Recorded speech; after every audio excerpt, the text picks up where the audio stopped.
Bugun sizlar bilan biz qadimgi Misr piramidalari haqida gaplashib o'tamiz. Qadimgi Misr piramidalari o'sha ehromlar hisoblanadi. Ular o'zlarining firavnlari uchun qurishgan bu piramidalarni. Xo'sh, piramidalar qaysi davrlarda qurib bitkazilgan?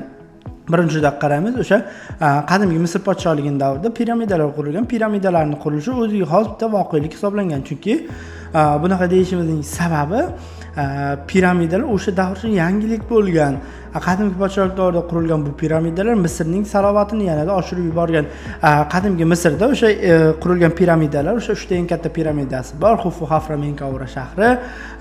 O'sha ularning eng kattasi Xufu hisoblanadi. Yunonlarning Xeops deb atashgan. Bu piramida o'sha Memfis shahri yaqinida qurilgan. Yuqorida aytib o'tgan o'sha Xeops piramidasi miloddan avval 2600-yilda qurilgan. Balandligi 147 metr hisoblanadi.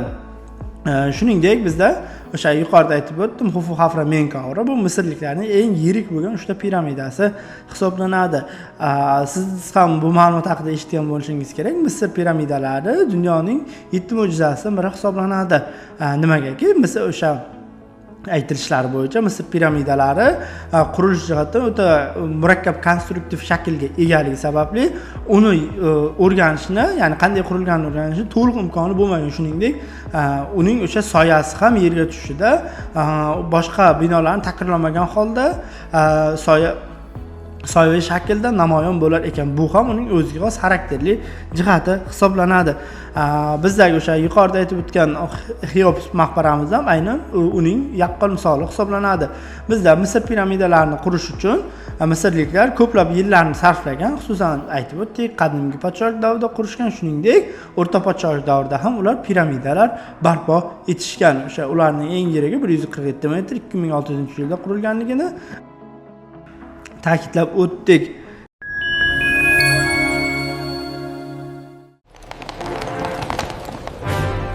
Tarix fanini onlayn Telegramda jonli darslar orqali o'rganing. Joylar soni cheklangan. Hozir ro'yxatdan o'ting va batafsil ma'lumotga ega bo'ling.